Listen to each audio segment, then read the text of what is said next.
Hi, I'm State Senator Joe Markley. I'm standing outside the Senate chamber here in Hartford, where in fact we're in the middle of the debate on repeal of the death penalty. This debate, you'll know what the result was by the time you see this film.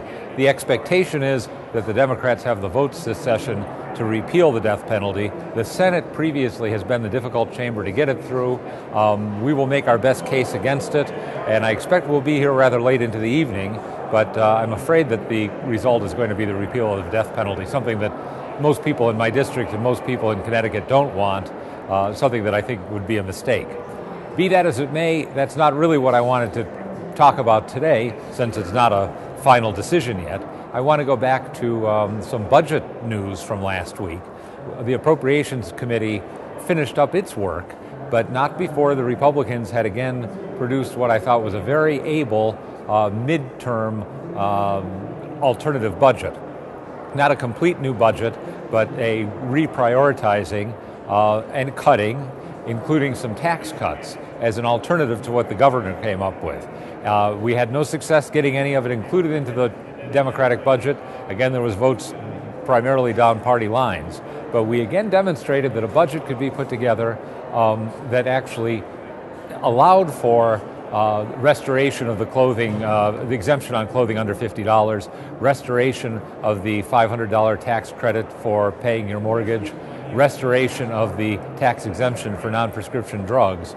All those things with a balanced budget, with a budget that actually works, unlike the one that the governor has and the legislature is going forward with. So that budget change will be before the legislature at some point. We'll try again with the amendments.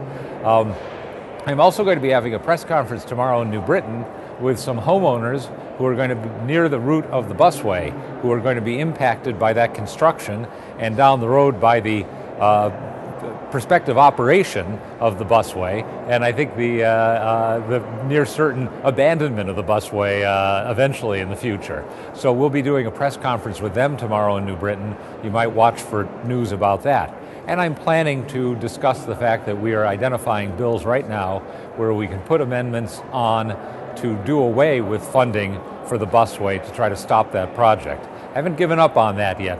It's been very difficult to find a way to stop it. I've appreciated the support I've had from people all over Connecticut. Frankly, I feel like everyone in the state is on my side, and the trouble is that these bureaucratic projects have a kind of ominous momentum of their own, which is very hard to stop. We're also hard at work still fighting the executive orders, which we've talked about before, which force the unionization of home daycare workers and personal care attendants. We have filed suit last week. Representative Rob Sampson and I and others filed for an injunction, and we're hoping to be hearing about that soon. When we do, I will get the news back to you as quickly as I can, and I'll be back again next week at the latest with another report here from the Capitol. Thank you very much.